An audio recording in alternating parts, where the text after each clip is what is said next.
Quick road so far as we get into Idaho with Bryan Kohberger. Remember, months and months and months ago, Kohberger filed his notice of alibi. A notice of alibi was requested by the state. Idaho has a very specific code and timing to file notice of alibi.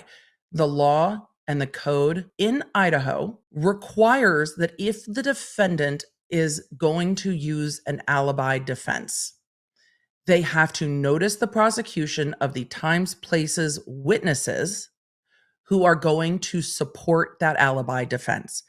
It is intended for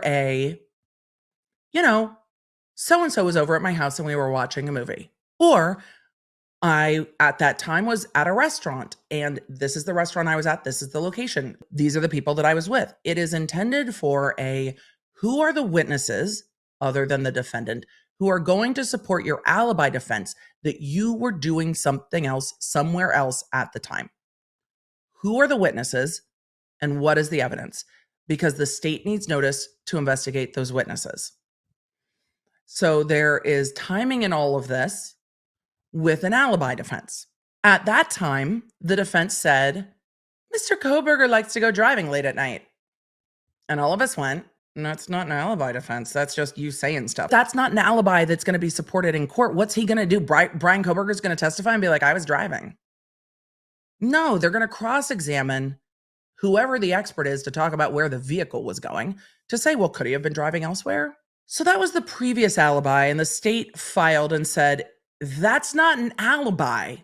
And then they waived speedy trial and the case got put out and there's no trial date yet, but the court set another date for the defense to file their alibi. I'm going to keep giving it quotations because even what they have refiled is not an alibi. The defense has filed a substantially similar alibi to what they have previously filed. Previously, they said Kohberger likes to go for drives alone at night.